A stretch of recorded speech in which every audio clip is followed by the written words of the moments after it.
Y él es Ernesto Matos. Ernesto Matos es economista, es docente, es investigador y está, creo que doctorando en ciencias económicas. Le vamos a hacer la pregunta a Ernesto si terminó o no, o ya es doctor en ciencias económicas.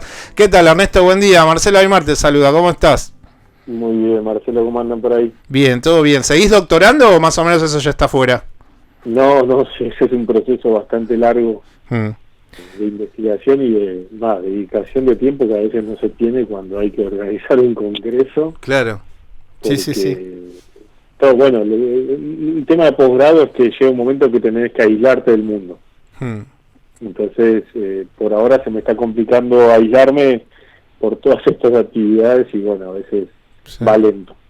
Sí, es un poco también como la ciudad tampoco invita, ¿no? Más allá de eso, yo me acuerdo cuando también hice la tesis, también estuve unos meses tratando de hacer las menos cosas posibles, pero es como que cuando vivís en una ciudad tan grande es muy difícil sostener eso. No, bueno, sí, y aparte por las noticias, cómo van y las consultas, y bueno, no quiere decirle que no a nadie, entonces trata de acompañar, pero también hay que darle una visión de lo que está pasando y muchas veces yo digo, cuando veo que están todos diciendo lo mismo, a mí me preocupa.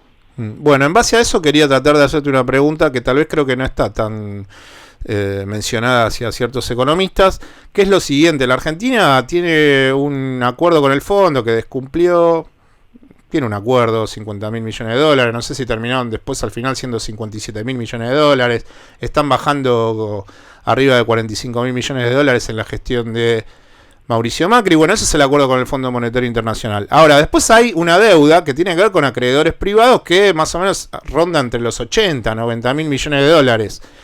En total, todo eso es lo que se endeudó la administración de Mauricio Macri, 140.000 millones de dólares, más o menos por ahí. Ahora, lo que quería tratar de preguntarte es no sobre la situación del acuerdo con el fondo, sino cómo crees que tendría que encarar la Argentina en una mesa de negociaciones con los acreedores privados, porque con el Fondo Monetario va a poder, tal vez creo, prorrogarlo, ¿no? Generar una salida al uruguaya, como decía Alberto Fernández, pero el tema son los acreedores privados. Entonces, ¿cómo crees que en este contexto donde va a recibir el gobierno un futuro presidente como Alberto Fernández, si se dan los resultados eleccionarios de las PASO, va a tener que sentarse con acreedores privados y cómo ves ese manejo de acuerdo de deuda? Mira, justo diste en la tecla porque vengo conversando un poco en esa línea. A mí la verdad que hoy describir la realidad actual no hace falta ser economista, está clarísimo. El tema es que pasa a futuro y ahí entra esto que me consultás. El futuro es este. Hoy el FMI no te presta. O sea, si nosotros quisiéramos ir a pedirle más plata al FMI, nos va a decir, mira, todavía te tengo que desembolsar esto y tenés que cumplir determinadas metas. O sea que sería una discusión en la cual puede llevar tiempo. El mercado internacional es lo que decís vos, digamos, o sea, hoy ese mercado de préstamo del sector privado no te presta tampoco. Y tenés que sentarte a negociar para ver qué fue lo que pasó. Y el tercer escenario, la tercera variable que se suman a estas dos primeras es que estás con una producción industrial en crisis, en recesión. Y el último dato de capacidad instalada industrial que se toma sobre 500 empresas. Esto es una radiografía sobre 500 empresas cuando en Argentina hay 600.000 empresas. Es menos del 1% la muestra. Claro. Entonces, ahí tenés una caída en agosto. Entonces, la pregunta que acá nos surge y que me parece que va a ser parte de la negociación es: no tenemos plata para pagar. ¿Qué hacemos? Claro.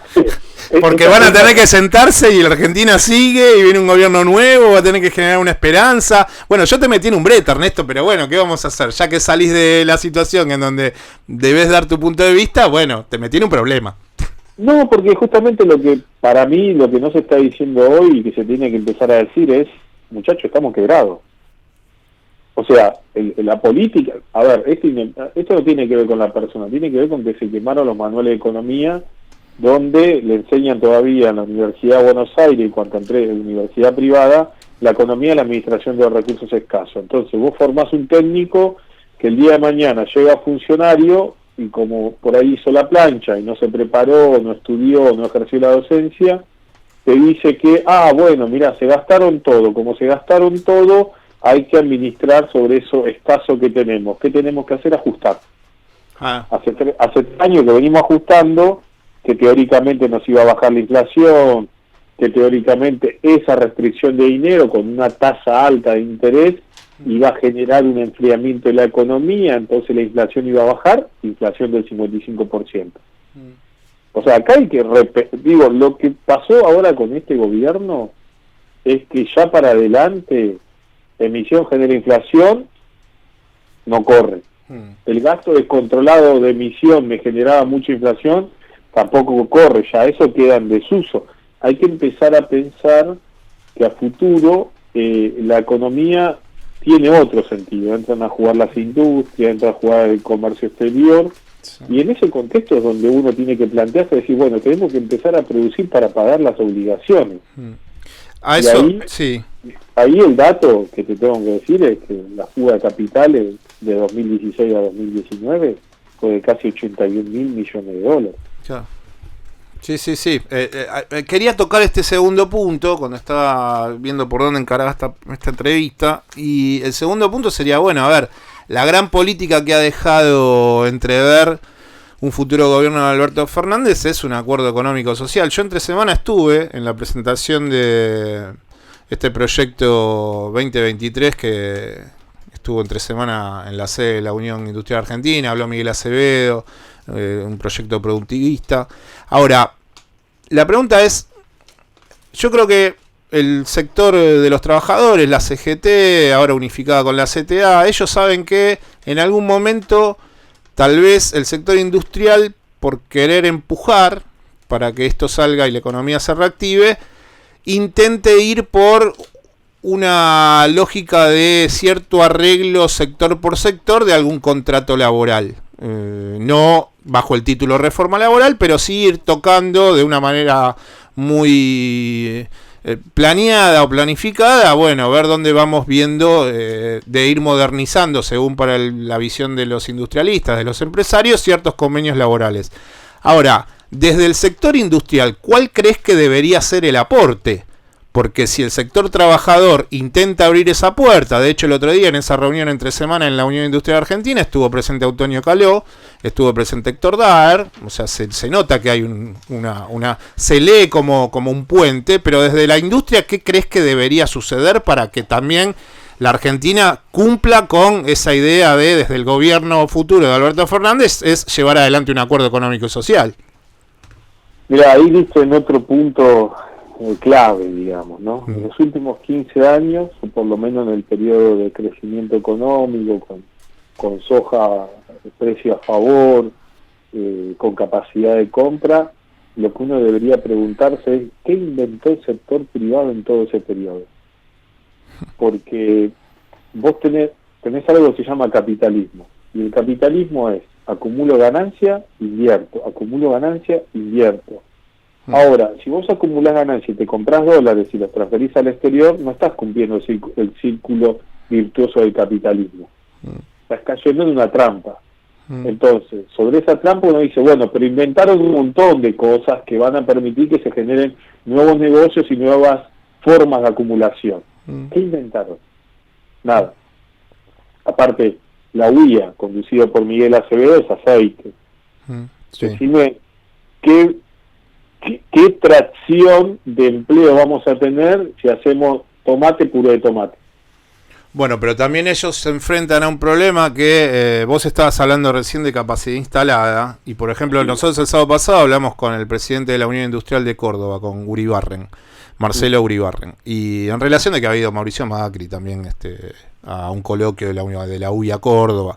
Y yo estaba leyendo estos datos que vos recién nos estabas diciendo a grosso modo de capacidad instalada, y por ejemplo la industria automotriz tiene una capacidad instalada, cáigase, audiencia, 43.5%, y hay una actividad del 60% en líneas generales, pero digo, tenés situaciones como por ejemplo la industria metalmecánica, excepto automotores, tenés 47.5%. Entonces algo también debe haber de sufrimiento en ese sector industrial. tal vez por errores propios, por tratar de generar siempre el mismo manual, sabiendo que el tiempo cambia y las administraciones gubernamentales también, pero ante ese acuerdo me parece que los dos va a intentar Alberto Fernández de que cedan. Bueno, entonces la pregunta hacia vos sería, bueno, ¿en qué pensás que va a ceder la industria? ¿O en qué debería ayornarse? Mira, ahí lo veo complicado, porque también es la otra pata, así como le pedimos al empresario que invente y todo lo demás, al empresario se le pide que esté en política, porque es el tipo que está a la hora de la fabricación junto al trabajador de un producto en particular que requiere determinadas medidas económicas que a veces lo tenga que proteger o lo tenga que asistir. Caso automotriz, hasta por lo menos 2015 no se discutió nunca hacer sustitución de importaciones de ese casi 70% de un auto que se fabricaba antes y tenía componentes importados. ¿Cuándo se discutió eso? ¿Hubo un congreso? No, tenía esa Ratazzi erosionando políticamente y que después cuando cambió el gobierno te dijo que era un dólar a 60. Bueno, ya tenemos el dólar a 60. ¿Qué le cambia a la industria automotriz o en este caso a FIA? Nada, es este dato que está diciendo vos, capacidad ociosa del 43%.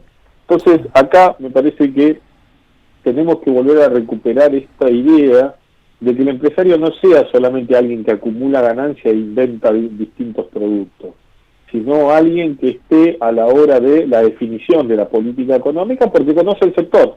Claro. Sí, conoce quiénes son los proveedores, conocen lo que las grandes empresas, conoce las nuevas innovaciones, como el caso del sector agropecuario. Hoy estaba la reunión de CRA y uno veía que estaba Bizan, el que hizo el censo agropecuario 2018, y estaba contando el futuro del agro, pero basado en un marco histórico de lo que es el desarrollo del agro, tanto en el tema agrícola como pecuario. Entonces vos hoy no tenés ese desarrollo e intercambio de innovaciones en cada uno de estos sectores. Lo que tenés es comprar barato y vender caro. Y como última consulta, Ernesto, ¿vos crees que el gobierno, ante ese supuesto acuerdo económico-social en donde va a estar de un lugar el sector industrial y del otro los trabajadores, sería propicio que el gobierno intente ir ya con una idea de acuerdo previo y no desde un lugar en donde intenten entre estos dos sectores llevar adelante ciertos acuerdos entre ellos y ser nada más que el gobierno una especie de umpire de la situación, sino si crees que es mucho más conveniente y si en definitiva considerás que Alberto Fernández tiene la capacidad para decir desde el gobierno queremos que suceda esto? Mirá, el problema de la amplitud es en qué te pusiste de acuerdo. Sí. Me parece que ahí la UIA es un actor válido, pero habría que sumar, como se mostró ayer un poco en esta reunión, la unidad PYME, porque de vuelta la UIA representa apenas el 1 o 2% del total de empresas. Claro. Falta el otro grueso. El otro grueso del empresariado, que es el al cual apuntamos y le decimos, muchachos, si ustedes no hacen política, la hace la UIA. Claro. Y la política que llevó a la UIA hasta el 2015 nos llevó hasta catástrofe. Está bien, la UIA también debería replantearse con qué manual analiza o con qué tipo de economista analiza la realidad o cómo quiere hacer política, porque acá hay que reconstruir el mercado interno. Acá no hay otra salida más que la reconstrucción del mercado interno, salario e inversión, y que esa inversión se replique en mayor acumulación de capital, porque si la van a seguir ahorrando para llevarla al exterior, mirá, yo te doy un dato, hasta 2015 1 millón de personas pagaban impuesto a la ganancia, y por los datos que dice el Banco Central, hasta casi 1 millón de personas, o entre jurídicas y físicas, compran dólares. Entonces, vos tenés acá un problema en que más o menos 800.000 personas que pagan impuesto a la ganancia te compran dólares. Un problema fácil de resolver, Claro. Entonces, tenés que utilizar esos dólares para el comercio exterior y los requerimientos de la industria. Fin de la discusión. Entonces, si vos tenés que a esa persona que te dice, te puede argumentar, no, pero yo no tengo cómo ahorrar y las casas las venden en dólares, especifiquemos sector de la construcción. Sí, la seguridad jurídica. Bueno, pero digo, si ante cada medida va a haber una objeción, bueno, demos una solución. Claro. Hoy comprar una casa en Argentina es en dólares, especifiquemos sector de la construcción. Claro. Si los insumos son en pesos, el salario es en pesos, y si vos ves los últimos datos que está sacando la BBC sobre las distintas burbujas, porque está viendo una suerte de burbujas a nivel internacional, en todas las principales capitales del mundo está habiendo burbujas inmobiliarias. Sí. Entonces, no puede ser que un departamento en Buenos Aires salga más caro que en París. Sí, sí, hace poco vi un documental sobre los mismos padecimientos que suceden en Ámsterdam, que suceden en Berlín, que sucede en Madrid. Bueno, sí, el valor de la vivienda es cada vez menos alcanzable para la mayoría de las poblaciones que habitan ese país o directamente son capitales extranjeros que entran en esa lógica del sector inmobiliario. Bueno, sí, acá se podría solucionar con decisión política, como creemos que casi siempre se deben solucionar los temas. Ernesto, te mando un abrazo, gracias por estos minutos y buen fin de semana. Igualmente, hasta luego. Chau, chau. Quien está hablando con nosotros era el economista Ernesto Matos, él es además docente e investigador y dentro de muy poquito será doctor en ciencias económicas.